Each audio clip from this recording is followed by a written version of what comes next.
The champagne glass shattered against the wall 3 feet from my head, and I didn't even flinch. "You did this on purpose," Daniel Whitmore hissed, his face red with a fury I had never seen in the 4 years we dated. "You knew this deal meant everything to me." I stood in the doorway of the restaurant, watching the man who once told me I had let myself go, now on his knees in every way that mattered, though his body was still standing.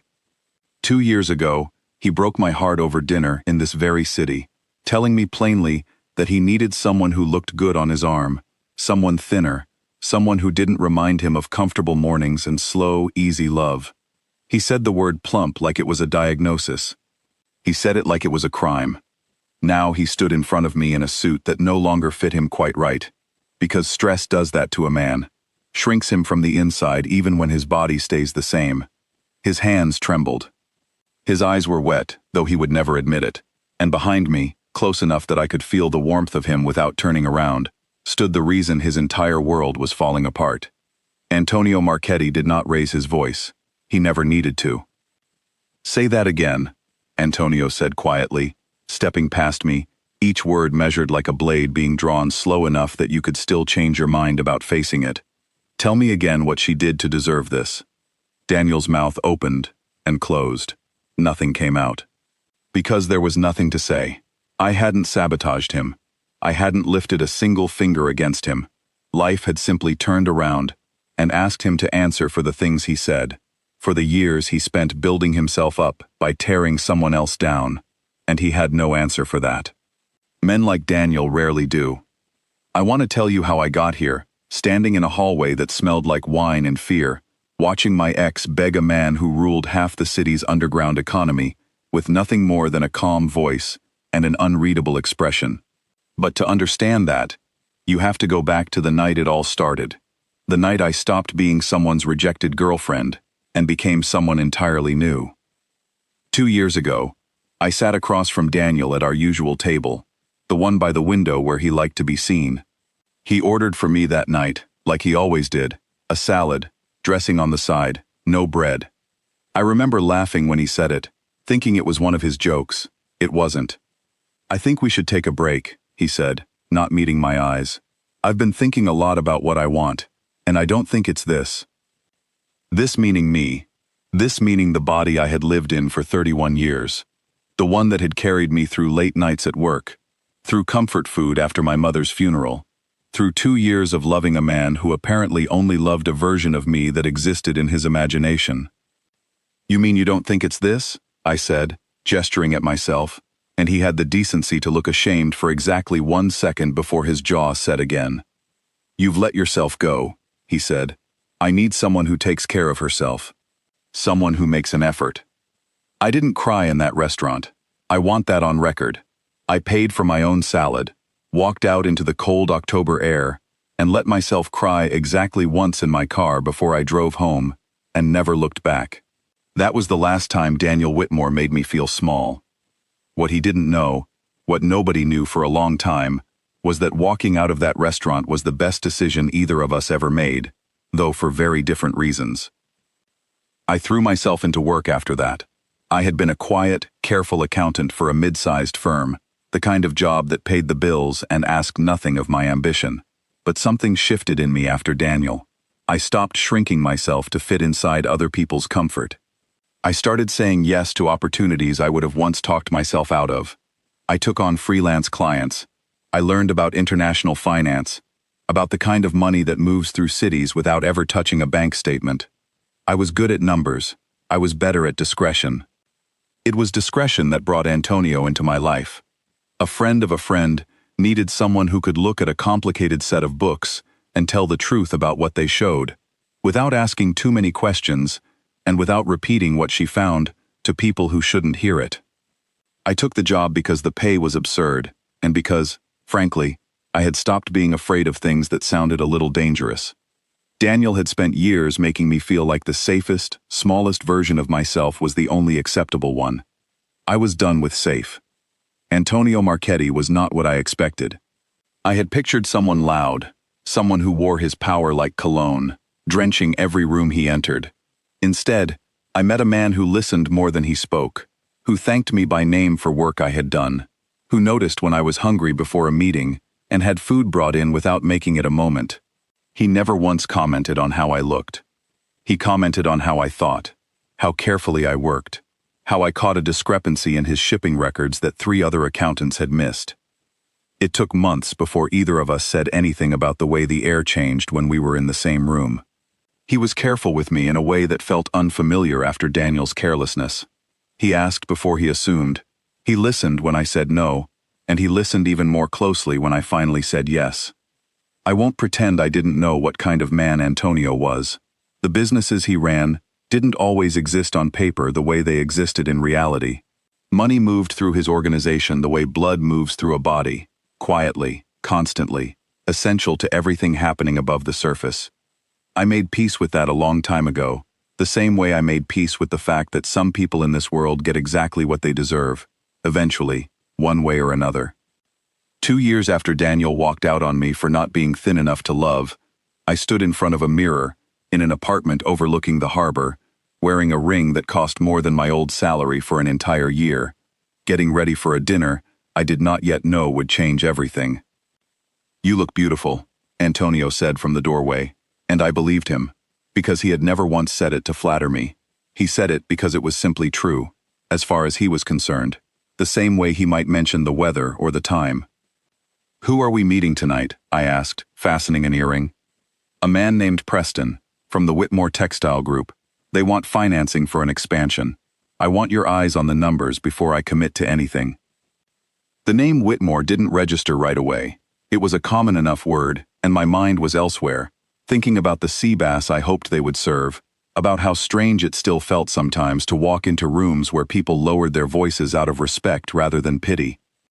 It wasn't until we arrived at the restaurant, until the door to the private room opened, and I saw him standing there in a suit that fit slightly wrong across the shoulders, that the name clicked into place with the force of a slammed door. Daniel. He hadn't seen me yet. He was shaking hands with Antonio, his smile the same practiced, charming thing I remembered from years ago, the smile he used on clients and waiters, and anyone whose opinion of him mattered for exactly as long as they were useful. Then his eyes moved past Antonio's shoulder, and he saw me. I watched his face go through several emotions in the span of 2 seconds.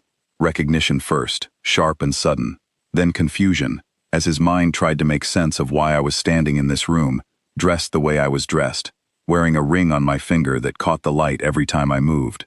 Then, finally, something that looked almost like fear, though I couldn't yet understand why a business dinner should frighten him so badly.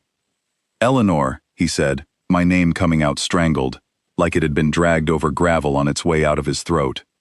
"Daniel," I said, keeping my voice light, easy, the voice of a woman completely unbothered, because that was exactly who I had become. Small world. Antonio's eyes moved between us, sharp and assessing in a way that missed nothing. He said nothing yet, but I could feel him filing away every detail, every flicker of tension in the room, the way Daniel's hand had gone slightly unsteady around his own wineglass. "You two know each other," Antonio said. It wasn't a question. "We used to," I said. "A long time ago." Daniel opened his mouth to explain, to smooth things over the way he always did, with charm and half-truths polished until they looked like something respectable. But before he could speak, Preston, the older man beside him, cleared his throat and gestured toward the table, oblivious to the current running beneath the surface of the room. "Shall we sit?" Preston asked. "I believe we have a great deal to discuss." We sat. Daniel took the seat directly across from me, and for the length of that first course, he could not stop looking at me, could not stop his eyes from drifting to the ring on my hand, could not hide the calculation happening behind his expression as he tried to understand exactly how much trouble he might be in. He had no idea yet, but he would. Because dinner had barely begun, and I had 2 years of silence sitting inside me, patient and unbothered, waiting for exactly the right moment to speak. Preston talked business for a while, numbers and projections, the kind of language I used to speak fluently, before I learned there were other languages worth knowing, quieter ones, the language of a raised eyebrow across a table, or a hand resting just slightly too long on the small of my back. Antonio listened to Preston with polite attention, but I could feel his focus never fully leaving me, checking in without ever turning his head, the way a man does when he senses something important is happening just beneath the surface of a room. Daniel barely touched his food. I remembered that habit from years ago, the way he picked at meals when he was nervous, pushing things around his plate instead of eating them, as though rearranging the food might rearrange his circumstances along with it.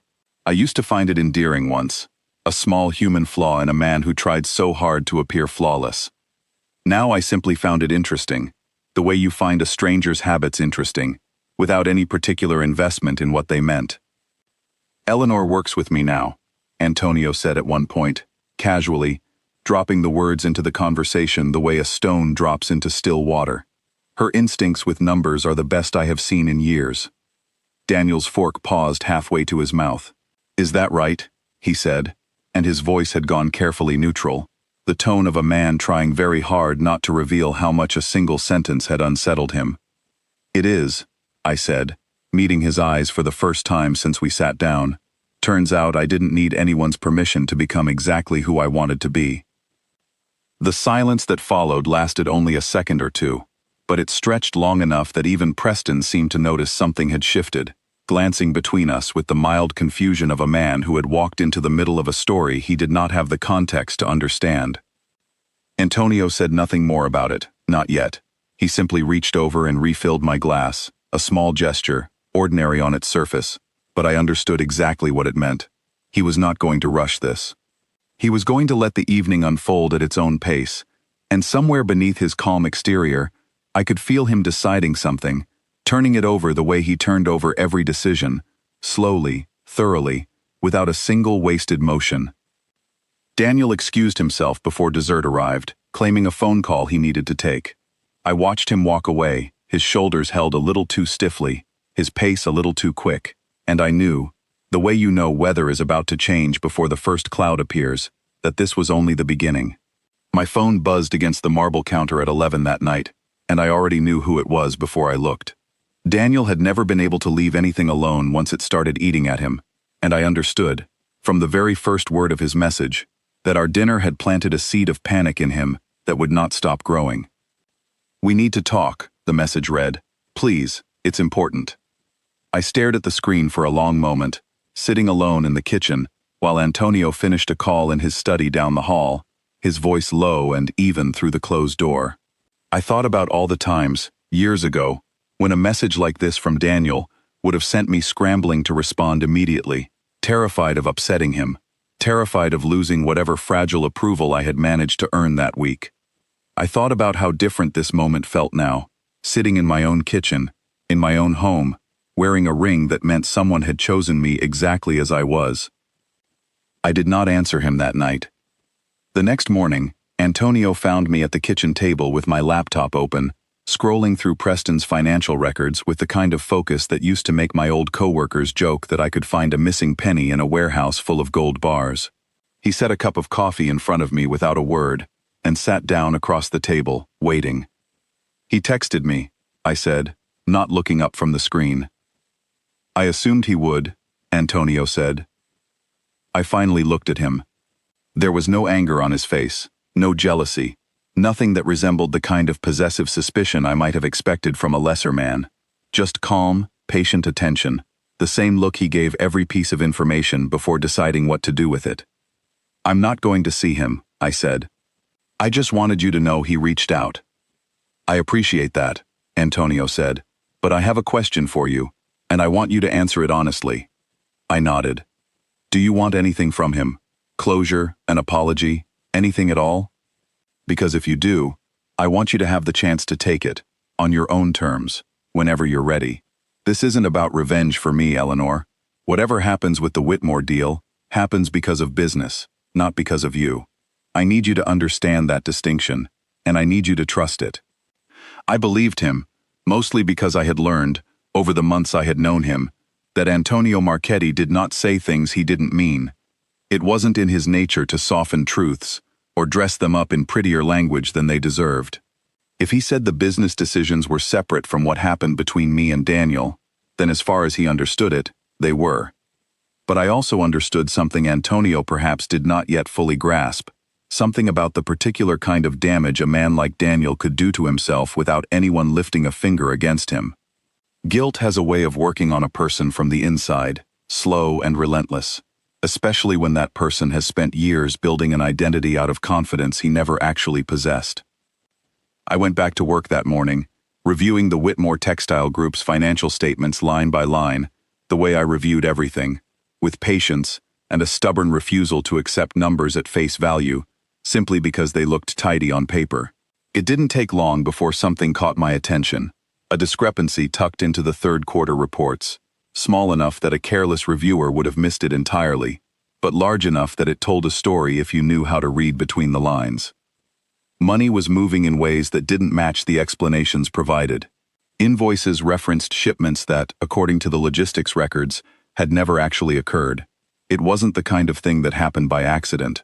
Someone at Whitmore Textiles was either extremely careless or extremely desperate, and given how tightly Daniel had always controlled every aspect of his family's business, careless seemed unlikely. I brought the discrepancy to Antonio that afternoon, laying out the numbers across his desk with the same careful precision I used for every report I had ever prepared for him. He studied the pages for a long time, his expression unreadable, before he finally looked up at me. "This changes things considerably," he said. "It does," I agreed. "Either Daniel doesn't know what's happening inside his own company, which makes him incompetent, or he does know, which makes him something worse. You sound very confident it's the second option." "I dated him for 4 years," I said. "Daniel Whitmore has never once in his life failed to notice a detail that affected his own comfort or his own image. If there's a problem in those books, he knows about it. He's just hoping nobody else finds out before the deal closes." Antonio leaned back in his chair, studying me with an expression I had come to recognize over our time together, the look he wore when he was working through several possibilities at once, weighing consequences the way other people weighed grocery lists. "If I move forward with financing under these conditions," he said slowly, "and this discrepancy comes to light later, it reflects poorly on my judgment as much as his integrity. I don't make mistakes like that. I can't afford to. So don't move forward," I said. "Not yet. Give him enough rope to either fix the problem honestly or hang himself trying to hide it." Something flickered across Antonio's face, something close to amusement, though it never fully reached a smile. "You've become quite ruthless, Eleanor." "I learned from the best," I said, and this time he did smile, small and genuine, the kind of expression he rarely allowed himself in front of anyone but me. 2 days later, Daniel showed up at my old office building, apparently unaware that I hadn't worked there in months. He tracked down my new address through a mutual acquaintance, someone from our old social circle who still thought of me as the quiet accountant who had been dumped for gaining a little weight, rather than the woman who now reviewed contracts worth more money than most people saw in a lifetime. He was waiting outside my apartment building when I came home that evening, standing awkwardly near the entrance in a coat that looked expensive but worn, the kind of garment a man buys to project success he no longer feels certain he possesses. "Eleanor," he said, stepping toward me, "please, just 5 minutes. That's all I'm asking." I could have walked past him. Antonio's driver was still parked at the curb, and I had every reason in the world to simply ignore Daniel and disappear into the safety of my building. But something in me, some old curiosity I thought I had buried, wanted to hear what he had to say, wanted to see, up close, what 2 years of consequences had done to the man who once made me feel like my body was a problem to be solved. 5 minutes, I said. Not here. We walked to a small cafe 2 blocks away, the kind of place with mismatched chairs and a chalkboard menu, nothing like the polished restaurants Daniel used to favor. He seemed almost surprised when I chose it, as though he expected me to still care about appearances the way I once had, back when his approval determined which version of myself I was allowed to be. "You look good," he said once we sat down, and something in his tone made it clear he meant it as a genuine observation, rather than a compliment designed to soften me up. "Really good, actually. Happy." "I am happy," I said simply. "With him," Daniel said, not quite a question. "Yes." He was quiet for a moment, turning his coffee cup slowly on the table, avoiding my eyes the way he used to avoid conversations he found uncomfortable. I heard some things about him, he finally said, about what he does, about the people who cross him. Then you already know why I'm not particularly worried about your 5 minutes, I said. So say what you came to say. Daniel took a breath, and for a moment, something in his composure cracked, revealing the fear underneath the careful, polished exterior he had spent his whole life constructing. The company is in trouble, Eleanor. Real trouble. If this deal falls through, we lose everything. My father built that company from nothing, and I'm the one who's going to watch it collapse because of decisions I made, trying to keep it afloat. What kind of decisions? I asked, though I already suspected the answer, sitting there in my bag inside the folder of records I had reviewed just 2 days earlier. He hesitated, and in that hesitation, I saw the truth as clearly as if he had spoken it aloud. Whatever was happening inside those financial records, he knew about it. He had known about it the entire time. I need this deal to close, he said, instead of answering directly, his voice dropping into something close to pleading. I need you to talk to him. Tell him I'm good for it. Tell him whatever you have to tell him. I looked at this man, once the center of my entire world, now sitting across a chipped cafe table asking me to lie on his behalf to a man who could end his career with a single phone call. I thought about the salad he ordered for me without asking. I thought about the word plump, spoken like a verdict, like a sentence I hadn't been given the chance to appeal. I'm not going to lie for you, Daniel, I said, standing up from the table, but I will tell you this, because I think you deserve at least that much honesty. Whatever happens next isn't about revenge, and it isn't about me. It's about the choices you've made, and eventually, every choice comes due. I left him sitting there, his coffee going cold, his expensive but worn coat hanging off shoulders that seemed smaller than I remembered, and I walked back toward my building without looking behind me, feeling something settle inside my chest that I hadn't expected to feel, something that wasn't quite satisfaction and wasn't quite pity, but sat somewhere uncomfortably between the two. That night, I told Antonio everything, the discrepancy in the books, Daniel's confession without confessing, the desperate plea for me to intervene on his behalf. Antonio listened without interrupting, his jaw tightening slightly at certain points, though whether from anger at Daniel or concern for me, I couldn't quite tell. He asked you to lie for him, Antonio said when I finished, his voice carefully controlled. He did. After everything he put you through. People don't change as much as we hope they will, I said. Especially not when they're desperate. Antonio was quiet for a long moment, staring out the window at the city lights scattered across the harbor like fallen stars. I think it's time I had a conversation with Preston, he finally said. A private one, without Daniel present. Something about the way he said it, calm and final, told me the ground beneath Daniel's feet had just shifted in ways he couldn't yet see, and somewhere in the city, a man who once called me plump was about to learn exactly what it felt like to be truly small. I didn't sleep well that night, not because I felt any guilt over what was coming for Daniel, but because a part of me kept turning over the strange shape of the last few days, the way old wounds I thought had healed completely still had the power to ache when pressed the right way. I got up sometime after 2 in the morning and found Antonio still awake in his study, a lamp casting warm light across a desk covered in papers. You should be sleeping, he said without looking up.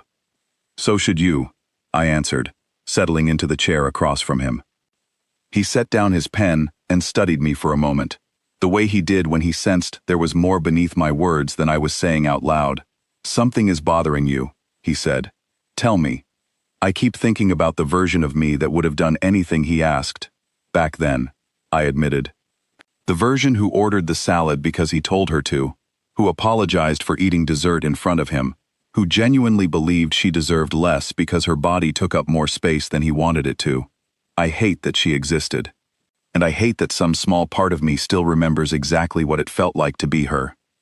Antonio reached across the desk and took my hand, his grip steady and warm. That version of you doesn't exist anymore, he said. But I understand why the memory of her still visits sometimes.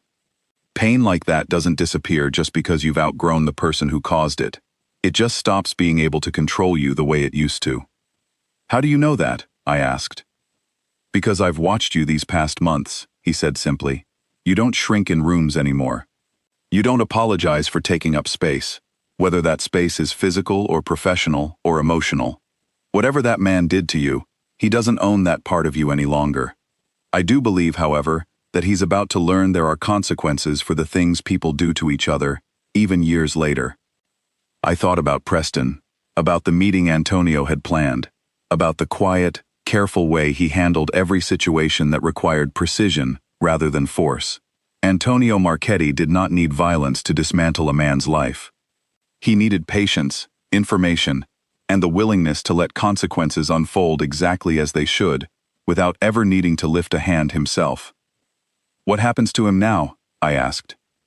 That depends entirely on what Preston tells me, Antonio said, and on whether Daniel decides to be honest about what's really happening inside that company, or whether he continues trying to bury the truth under charm and desperation.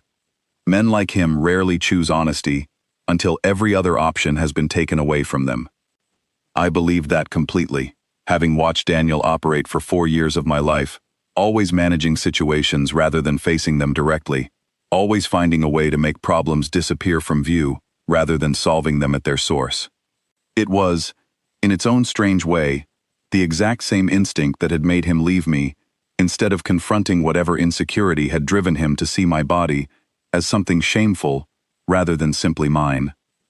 I'm not asking you to go easy on him, I said quietly. I just want you to know that whatever you decide, I trust you to handle it the way you think is right. Antonio brought my hand to his lips, pressing a brief kiss against my knuckles, a gesture so simple and so unlike the careful control he showed the rest of the world that it made my chest tighten with something close to overwhelming gratitude. Get some sleep, he said. Tomorrow, this begins in earnest, and I want you rested for whatever comes next.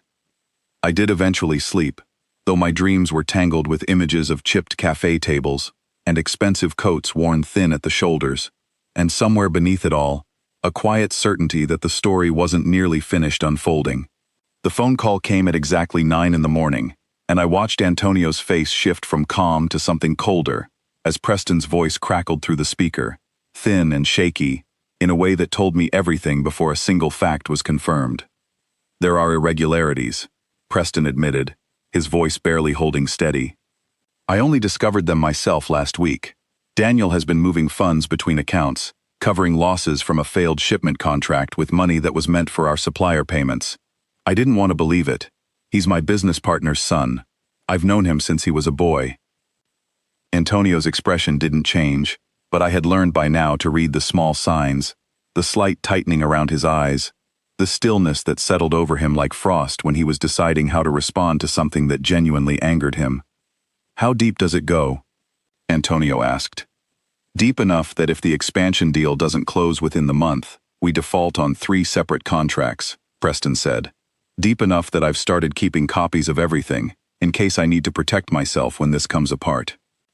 Smart man, Antonio said, and there was something almost approving in his tone, though it did nothing to soften the situation for Daniel. Send me everything you have, every document, every transfer record, every email. I want the full picture before I make any decisions.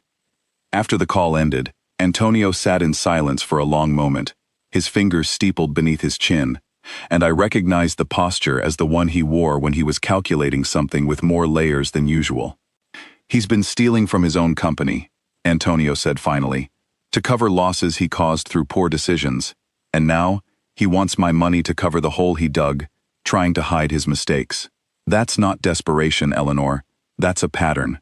A man like that doesn't stop once the immediate crisis passes.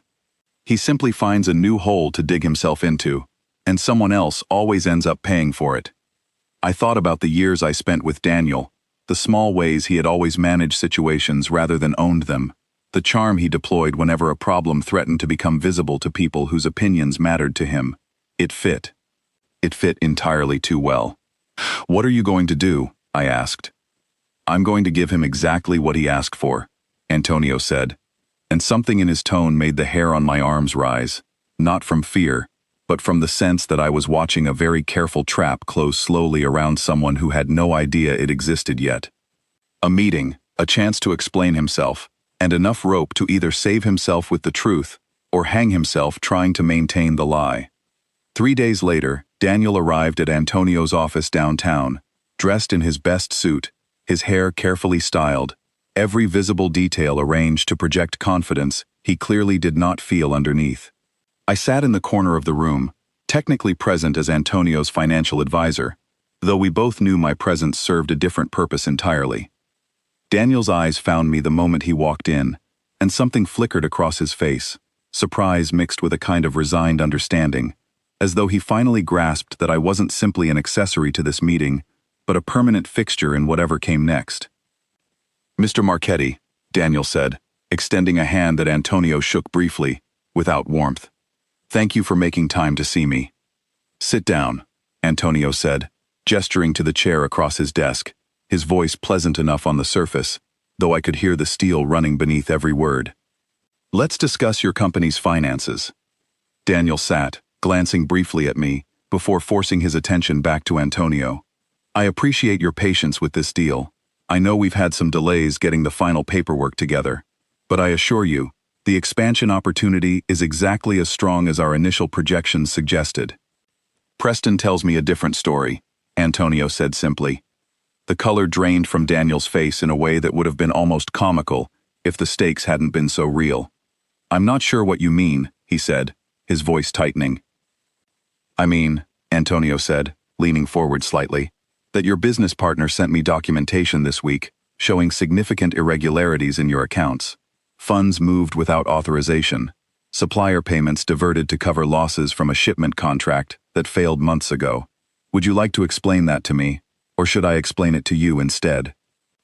Daniel's mouth opened and closed several times before any sound came out. I watched him, this man who once told me my body was a problem that needed fixing, now sitting across from someone who could dismantle his entire future with a single decision, and I felt nothing that resembled satisfaction. What I felt instead was something quieter, more complicated, a kind of recognition that cruelty always eventually finds its way back to the person who first set it loose into the world.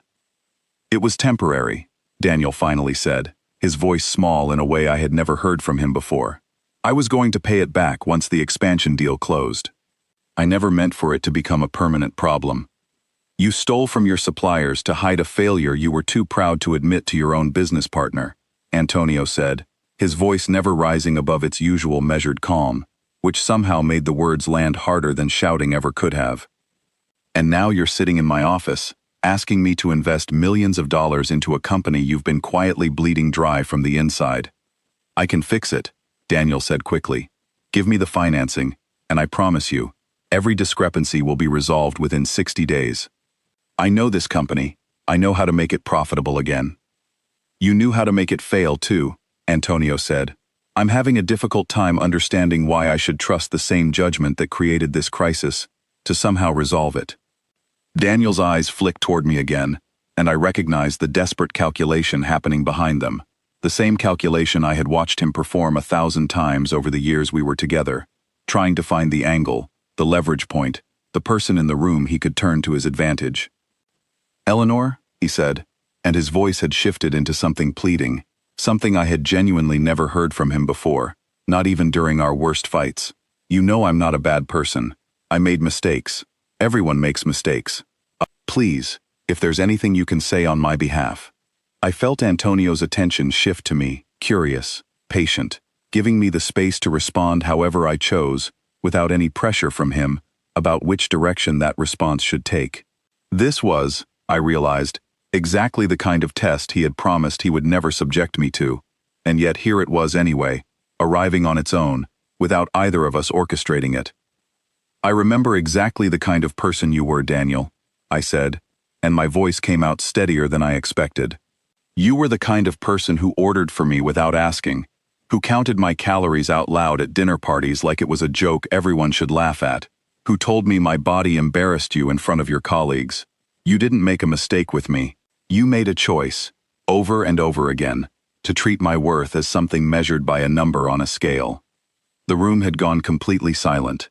Even Antonio, who I had never once seen surprised by anything, sat perfectly still, watching me with an expression I couldn't quite name. "And now," I continued, You're sitting here asking me to vouch for your character to a man who has never once made me feel small for taking up space in a room. I think you already know what my answer is going to be. Daniel's shoulders sagged, whatever fight remained in him draining out through some invisible wound. So that's it then, he said quietly. You're just going to let him destroy everything my father built. I'm not destroying anything, Antonio said, his voice returning to its usual calm precision. You destroyed it yourself, one dishonest transfer at a time. I'm simply declining to reward that behavior with my money.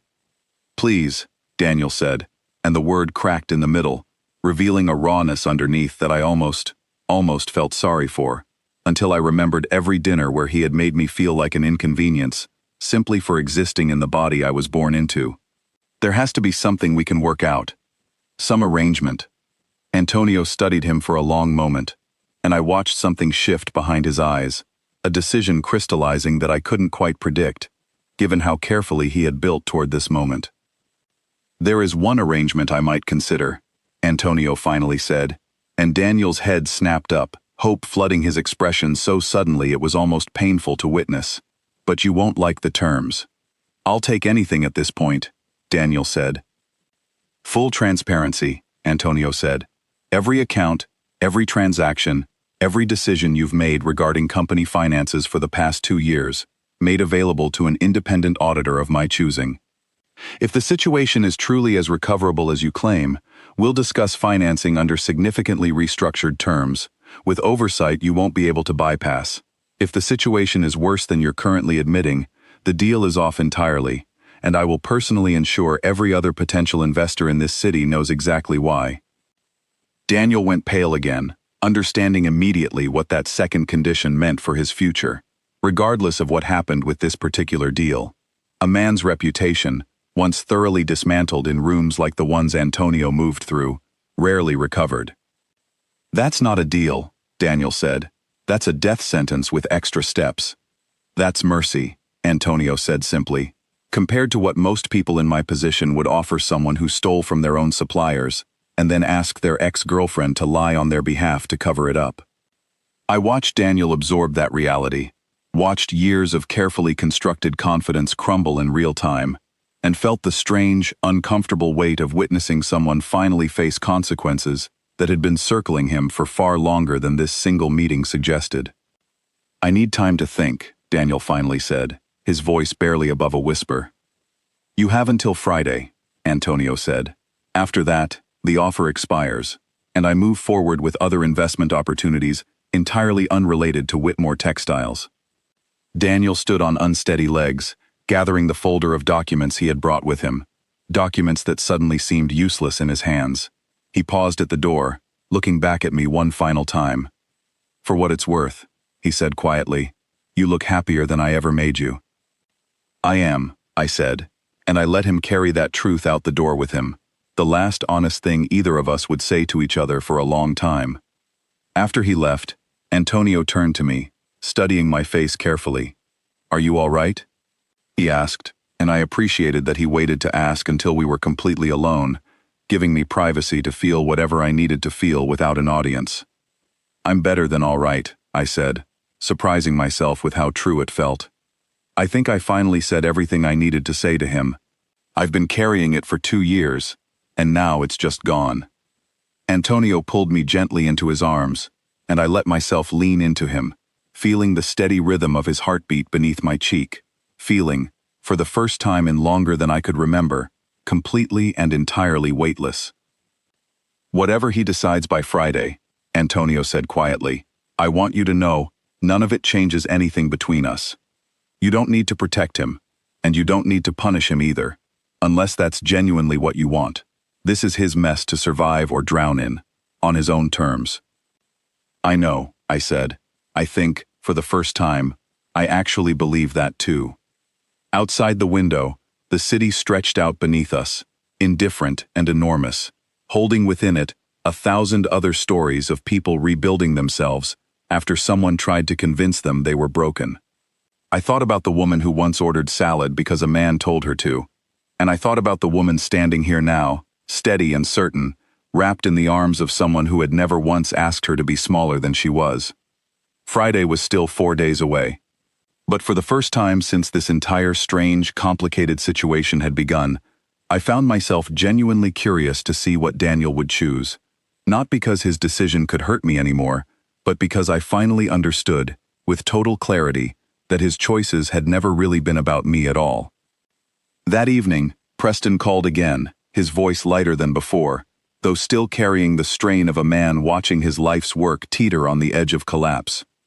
Antonio put him on speaker, and I listened as Preston explained, in careful detail, exactly how long the irregularities had been going on, how he had first noticed small inconsistencies nearly 8 months earlier, but had dismissed them, unwilling to believe that the son of his oldest friend and business partner could be capable of such deception. I kept telling myself there had to be an innocent explanation, Preston admitted. A clerical error, a misunderstanding, somewhere in the accounting. I didn't want to believe Daniel would do something like this, not to a company his own father built from nothing. But the numbers don't lie, do they? They never do. No, Antonio agreed. They rarely do. After the call ended, Antonio turned to me with a thoughtful expression.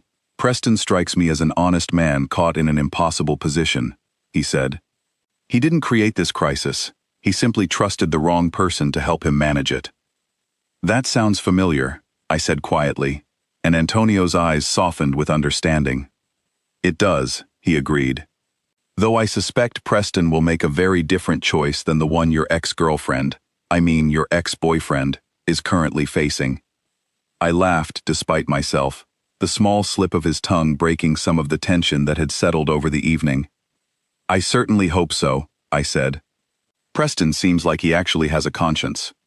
Over the following days, I found myself thinking often about the strange symmetry of the situation. How a man who once measured my worth by a number on a scale was now being measured himself, by numbers far less forgiving than any diet ever was. There was something almost poetic about it, though I tried not to dwell too long on poetry, when the reality involved actual people's livelihoods, actual employees at Whitmore Textiles, who had nothing to do with Daniel's decisions, but would suffer the consequences regardless if the company collapsed entirely. I mentioned this concern to Antonio one evening, sitting together on the balcony overlooking the harbor, the city lights spread out beneath us like scattered coins. I keep thinking about the people who work there, I said. The factory workers, the shipping clerks, the people who show up every day and do their jobs honestly, with no idea their livelihood depends on whether one man decides to finally tell the truth. Antonio considered this for a long moment, swirling the wine in his glass thoughtfully. That's precisely why I structured the offer the way I did, he said. If Daniel accepts full transparency, and the audit reveals the situation is recoverable, those workers keep their jobs, and the company survives under significantly better oversight than it had before. If he refuses, or if the audit reveals something far worse than even Preston suspects, then the company was likely doomed regardless of what I decided, and at least the truth comes out before more damage accumulates. You thought about them, I said, something warm unfolding in my chest. The workers. You actually factored them into your decision. Of course I did, Antonio said, looking at me with something like mild surprise that I would think otherwise. I'm not in the business of destroying things carelessly, Eleanor. I'm in the business of making calculated decisions, and calculated decisions require considering every variable, including the people who have no power over the outcome, but will feel its effects regardless. It was moments like this, small and unremarkable on their surface, that reminded me exactly why I had fallen for this man, despite everything the world assumed about people who moved through his particular world. He was not cruel simply because his methods sometimes required cold precision. He was thorough, careful, and in his own way, more honest than Daniel had ever managed to be in 4 years of dating me. Thursday evening, the night before Daniel's deadline, I received an unexpected call, not from Daniel himself, but from his younger sister, Charlotte, a woman I had met, perhaps a handful of times during my relationship with Daniel, but had never known particularly well. Eleanor, Charlotte said, her voice tight with worry. I'm sorry to bother you. I got your number from an old contact list. Daniel won't talk to anyone, and I'm scared he's going to do something reckless. Do you know what's happening with the company? He's barely left his apartment in 3 days. I hesitated, unsure how much I should share, uncertain what obligation I still carried toward a family I had once considered, briefly, becoming a permanent part of. I can't discuss the specifics, I said carefully. But I can tell you he has a decision to make by tomorrow, and it's a decision only he can make. Nobody else can make it for him, Charlotte, and I think, deep down, you already know that. He talks about you sometimes, Charlotte said quietly. More than he probably should, given how things ended between you two. I think he regrets it. I think he's regretted it for a long time. I felt something shift in my chest, not quite sympathy, but something adjacent to it, a recognition that Daniel's family was suffering alongside him, innocent bystanders caught in the wreckage of his choices. I hope he makes the right decision tomorrow, I said honestly, for his sake, and for everyone who depends on that company. But Charlotte, I need you to understand something. Whatever happens, it's not my responsibility to fix. It never was. I understand, Charlotte said softly. I just needed to hear from someone who actually knows him, that he's still capable of doing the right thing. Thank you for talking to me. After the call ended, I sat quietly for a long while, processing the strange weight of the conversation. Antonio found me there eventually, settling beside me without asking what had happened, simply offering his presence as comfort until I was ready to speak. His sister called, I finally said. She's worried about him. That's understandable, Antonio said. Families often bear the consequences of decisions they had no part in making. I told her it wasn't my job to fix this. It isn't, Antonio agreed. You've already given him more grace than most people would, simply by telling him the truth instead of the comfortable lies he wanted to hear. I nodded, though something still sat uneasily in my chest, a lingering awareness that tomorrow's decision would ripple outward, far beyond just Daniel and myself, touching lives that had nothing to do with the pain he once caused me. I fell asleep that night, uncertain what Friday would bring, but strangely at peace with whatever answer arrived, knowing I had finally said everything I needed to say, and the rest belonged entirely to him. Friday arrived with a cold rain that turned the city gray, the kind of weather that made everything feel heavier than it already was, and I woke to the sound of Antonio's phone buzzing on the nightstand before the sun had fully risen. Preston, Antonio said, answering immediately, his voice sharp with alertness despite the early hour. He listened for a long moment, his expression unreadable, before finally speaking again. Send me the full report. I want everything, not just the summary. When he hung up, I sat up beside him, pulling the blanket around my shoulders against the morning chill. What happened? I asked. Daniel called an emergency meeting with Preston last night, Antonio said. He agreed to the audit. Full transparency, exactly as I requested.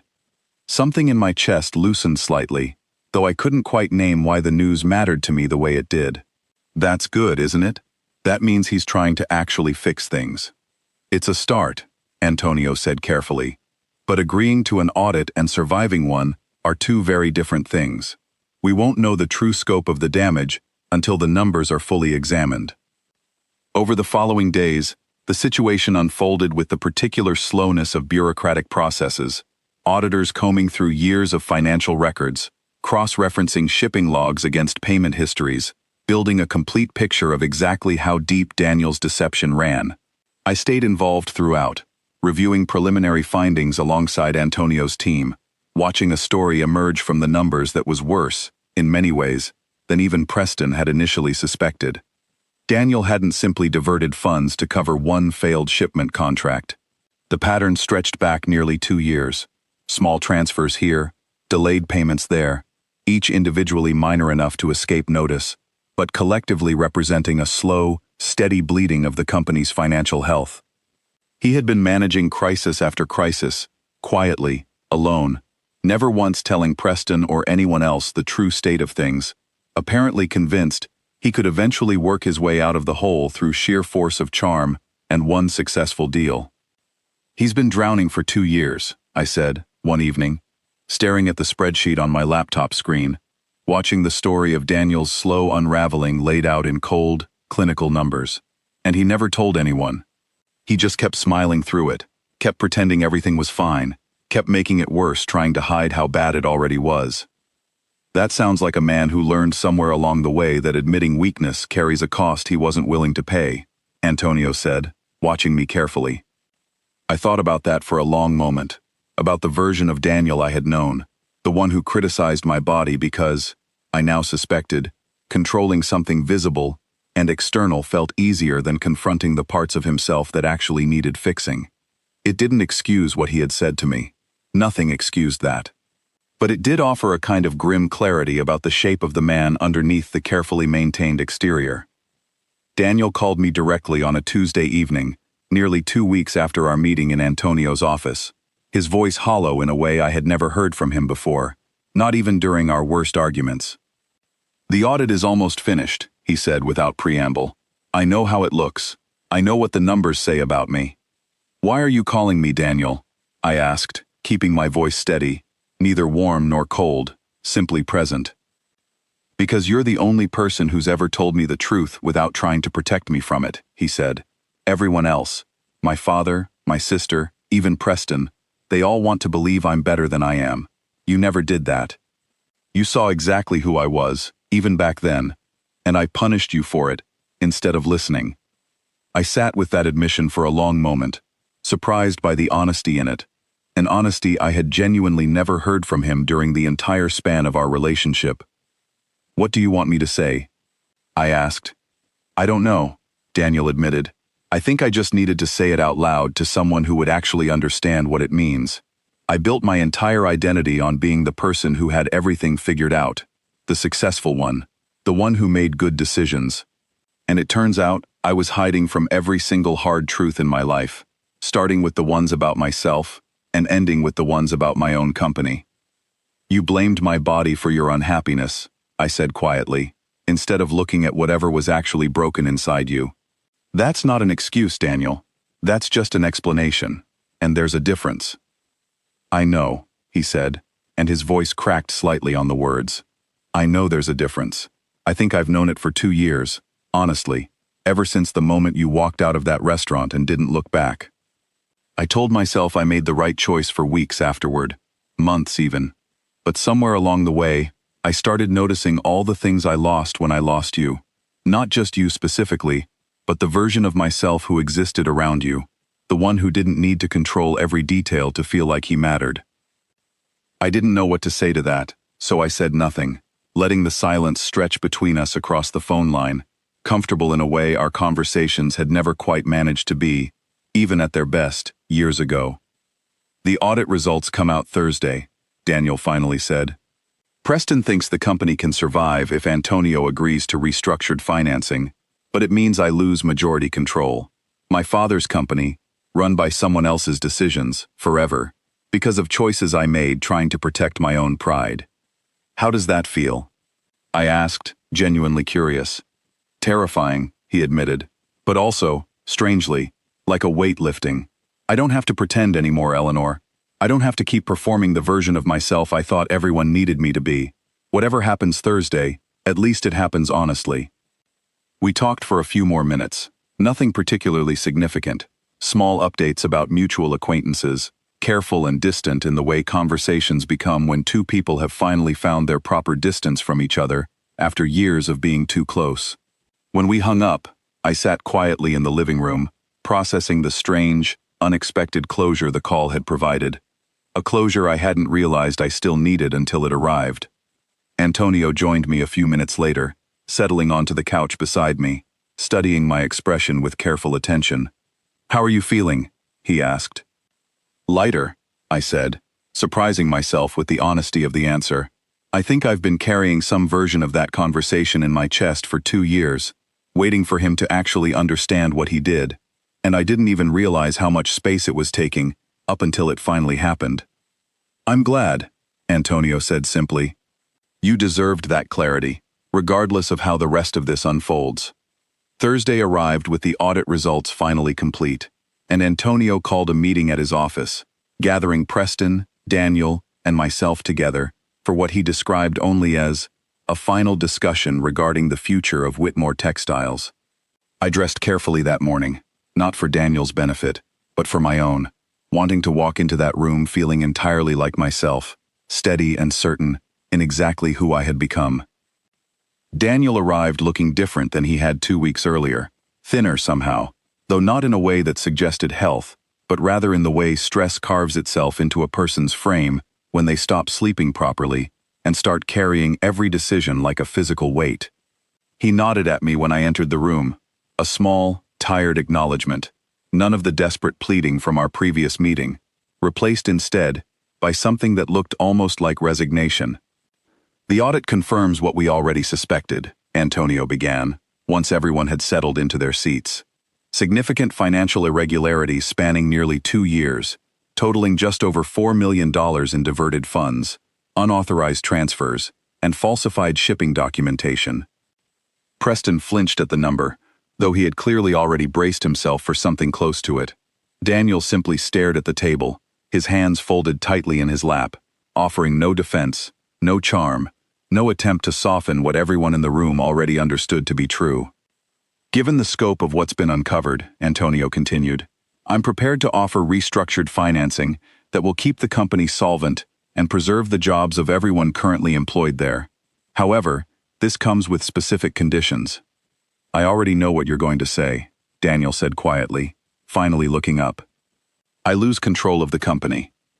"You lose majority control," Antonio confirmed. "Preston retains his current position, with expanded authority.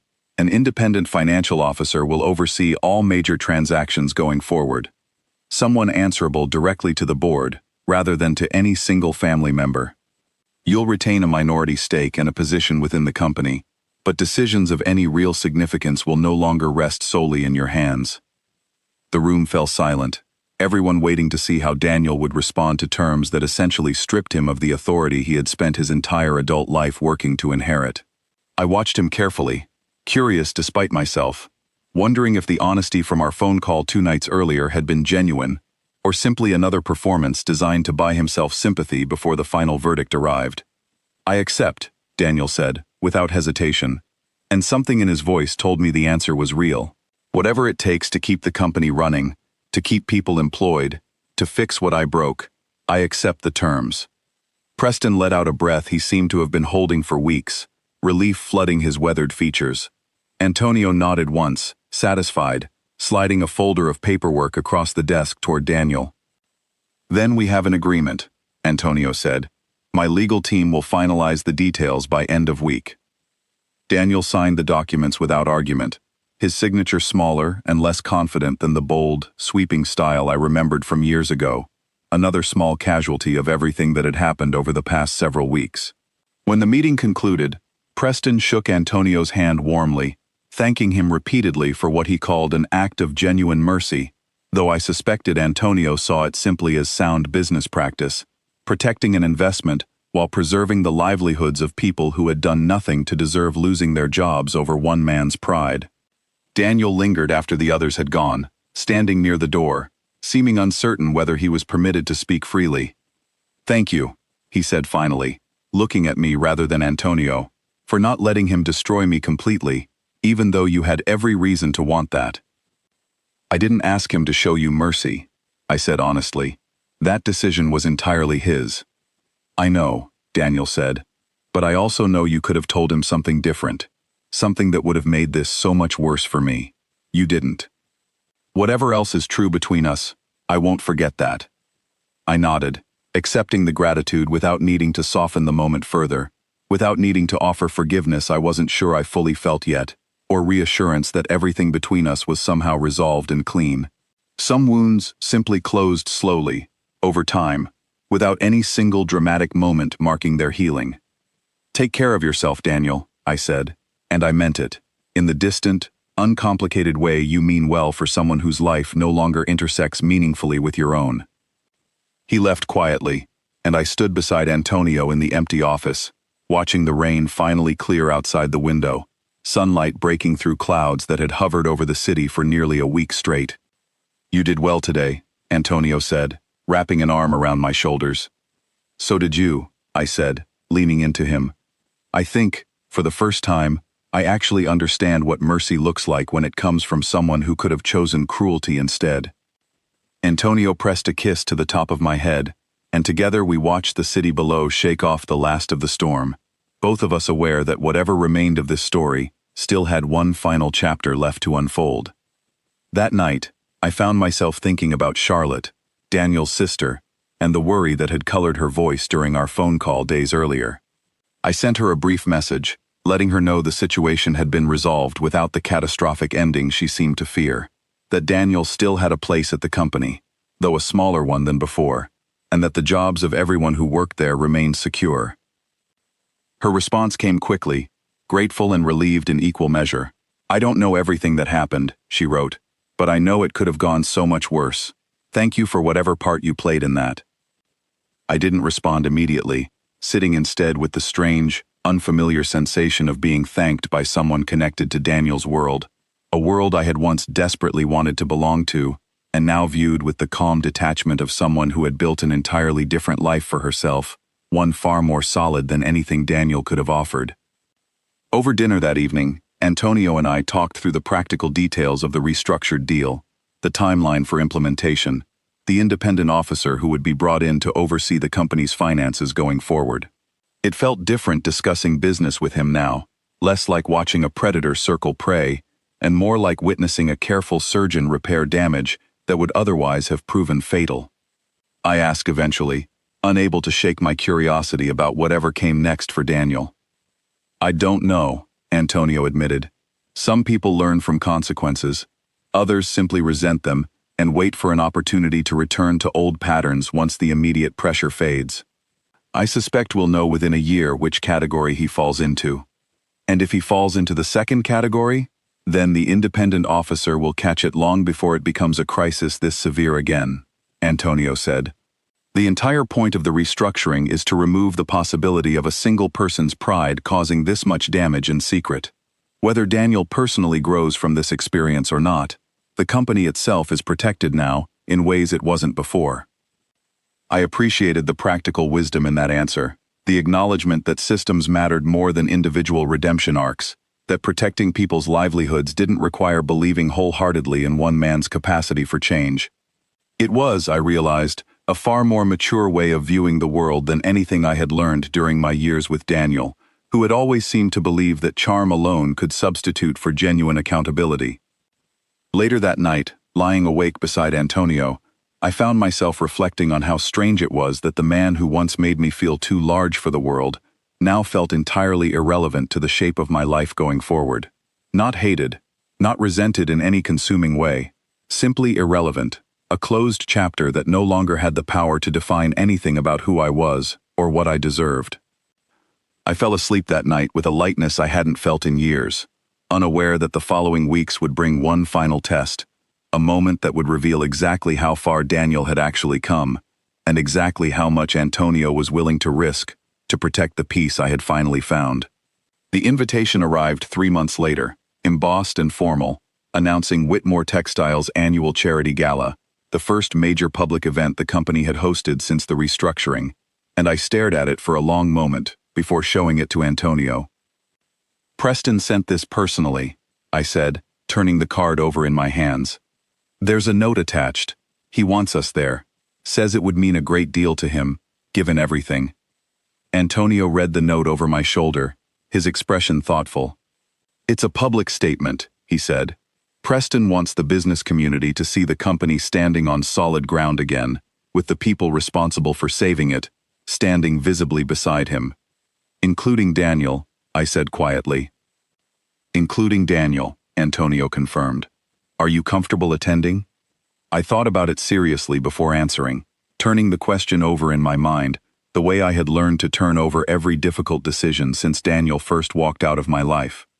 3 months had passed since the restructuring, 3 months during which Daniel had, according to occasional updates from Preston, actually followed through on his commitments, showing up consistently, deferring to the independent financial officer without the resistance everyone had half expected, slowly rebuilding trust one unremarkable, honest day at a time.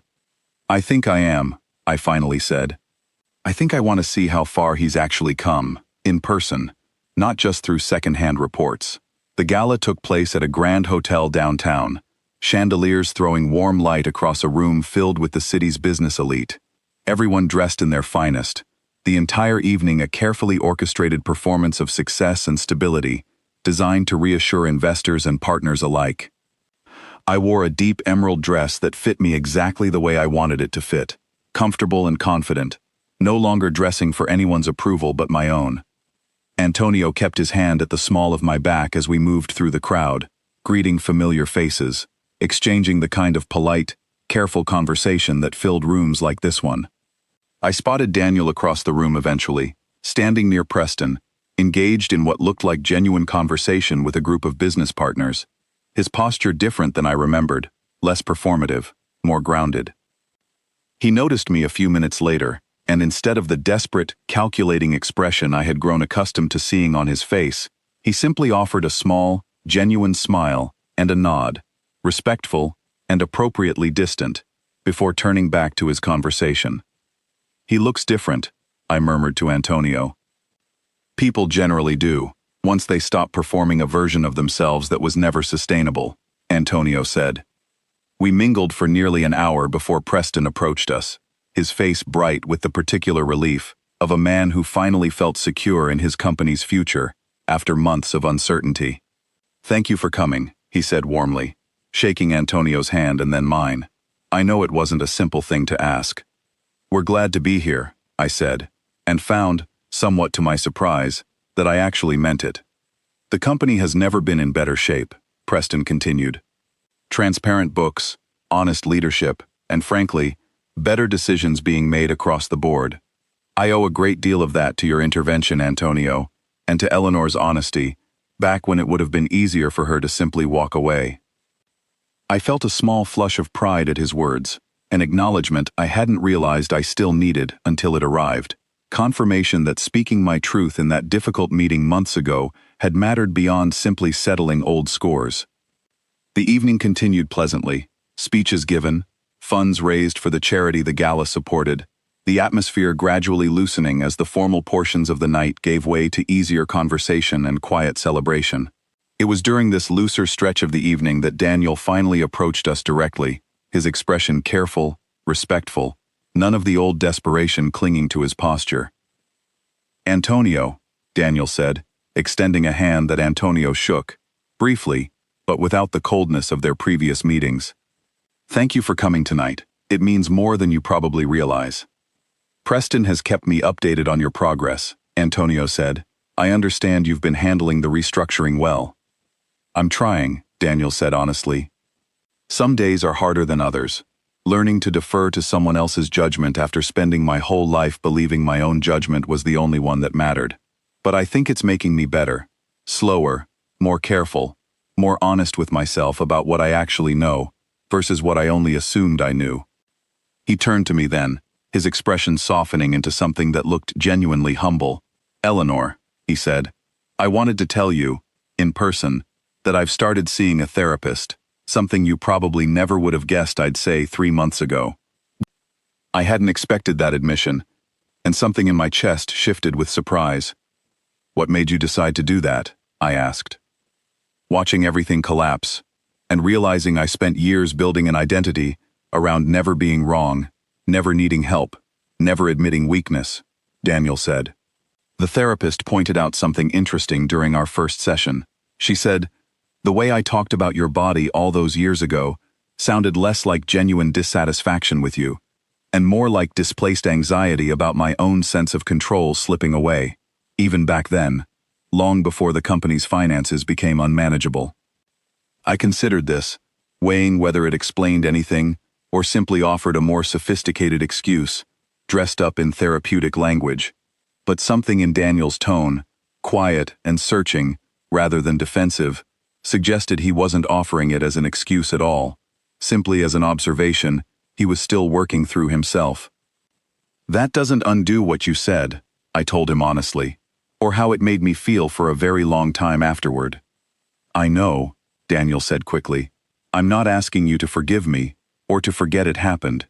I just wanted you to know I'm actually trying to understand why I did it, so I don't repeat that pattern with anyone else in my life going forward. You deserved better than what I gave you, Eleanor. I think I finally understand that completely, rather than just saying the words because they sound like the right thing to say." Antonio remained quiet throughout this exchange, watching carefully, allowing the conversation to unfold without interference, and I appreciated, once again, his instinct for knowing exactly when a moment belonged entirely to me. "I appreciate you saying that," I said finally. "I hope the work continues to help you." "Genuinely." "Thank you," Daniel said, and something in his shoulders eased, as though he had been carrying the weight of that conversation for weeks, waiting for an opportunity to finally have it. "I should get back to Preston. There are still a few investors I need to speak with tonight, but I'm glad you came. Both of you." He walked away, and I watched him go, feeling the strange, unfamiliar sensation of a chapter finally closing completely, not with dramatic confrontation, but with quiet, ordinary human growth, the kind that rarely makes for exciting stories, but matters far more in the actual living of a life. Before I could fully settle into the relief of that conversation, a commotion near the entrance drew the attention of nearly everyone in the ballroom. A man I didn't recognize, tall and sharply dressed, was arguing loudly with one of the event's security staff, his voice carrying over the low murmur of conversation and the soft strains of the string quartet. "That's Marcus Bell," Antonio said quietly, his entire posture shifting, alert in a way I had rarely seen outside of business meetings. "He runs a rival textile importer. He's been trying to buy Whitmore's supplier contracts out from under Preston for months, ever since word got out the company was struggling." I watched as Bell pushed past the security staff, making his way directly toward Preston, who stood near the center of the room, looking increasingly uncomfortable as the confrontation approached him.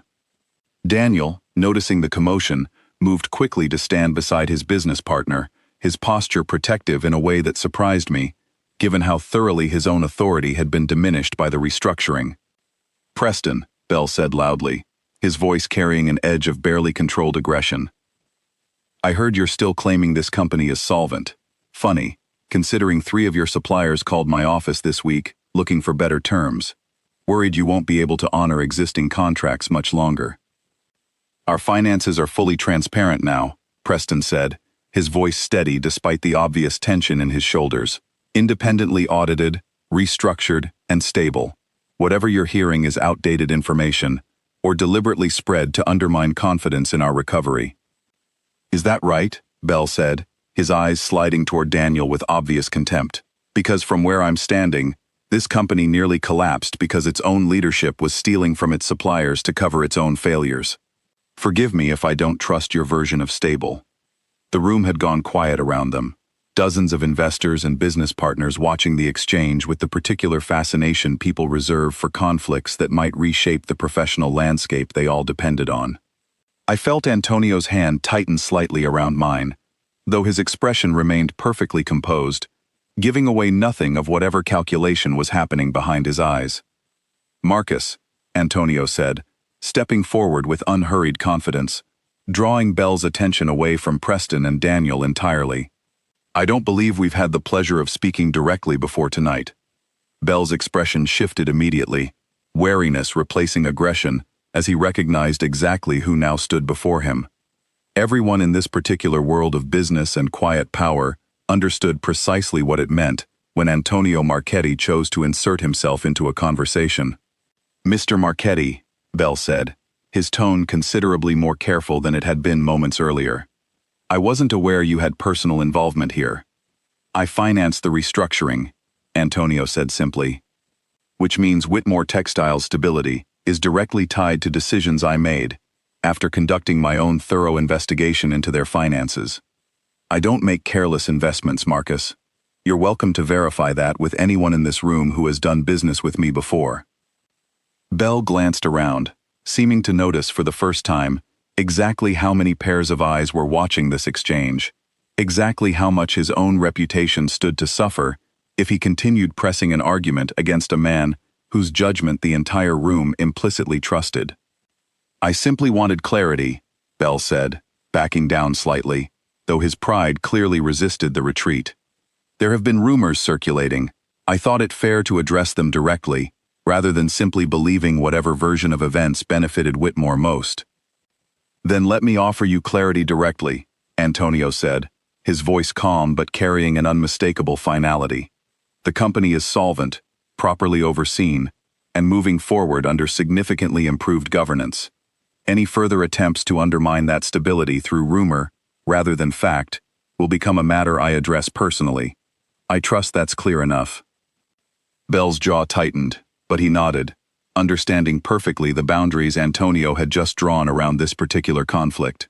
Perfectly clear, he said, and after a stiff, final glance toward Preston and Daniel, he turned and made his way back toward the entrance, the earlier confrontation dissolving as quickly as it had begun. The room slowly returned to its previous rhythm, conversations resuming, the string quartet picking up where they had paused, though an undercurrent of fascination lingered, everyone now recalculating exactly how much protection Whitmore Textiles carried, with Antonio's name attached to its recovery. Preston approached us a few minutes later, visibly shaken but grateful. "I don't know how to thank you for that," he said. "Bell has been circling for months, looking for any opportunity to poach our suppliers. If he'd managed to convince this room the company was still unstable, the damage could have undone everything we've worked to rebuild. You didn't need my help to handle him," Antonio said. "You were doing fine on your own. I simply made the math clearer for everyone watching." Daniel, standing beside Preston, met my eyes briefly, something unspoken passing between us. Gratitude mixed with the quiet recognition that Antonio's protection extended not from any lingering feeling toward Daniel personally, but from the simple fact that his own reputation was now inseparably tied to this company's success. "Thank you," Daniel said quietly, directed at both of us, "for not letting him use tonight to undo everything we've fixed." "Preston and your restructured leadership earned that stability," Antonio said. "I simply made certain the room understood it clearly enough not to be swayed by rumor."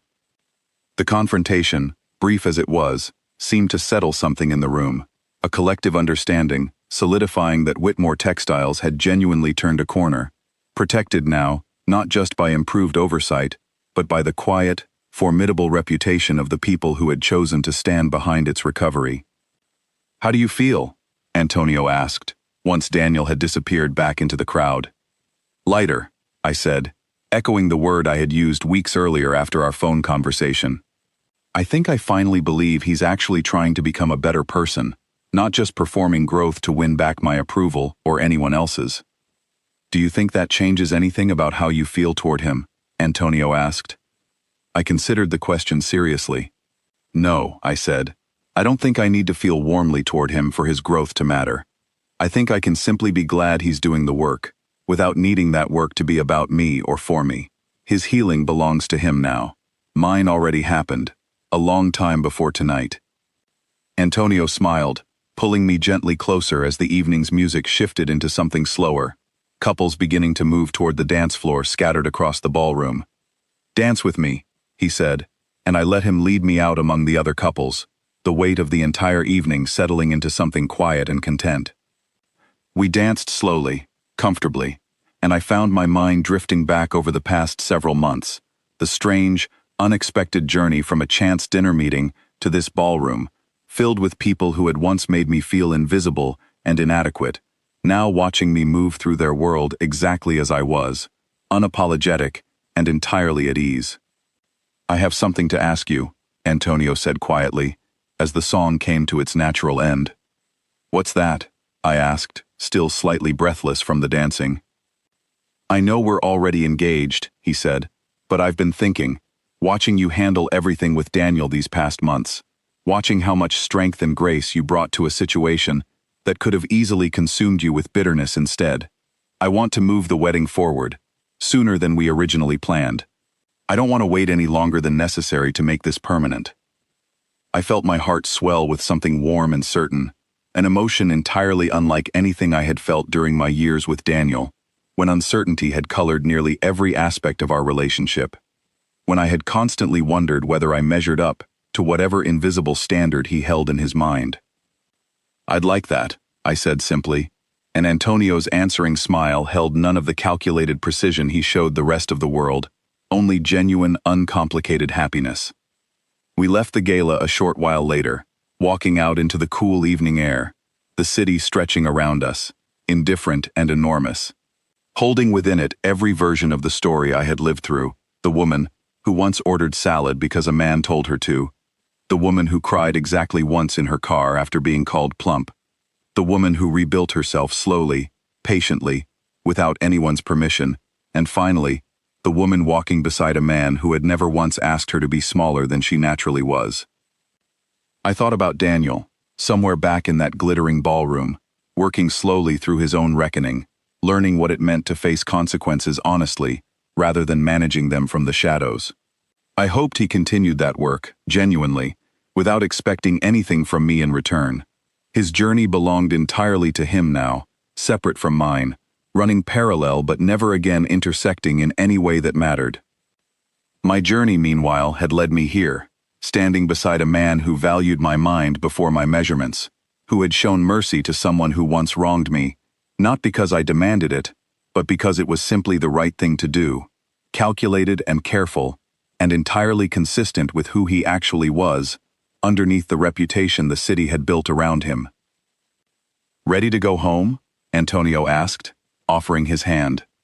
I took it without hesitation, feeling the ring on my finger catch the streetlight as I moved, no longer a symbol of escape from my old life, but simply confirmation of the life I had chosen, deliberately and completely, for myself.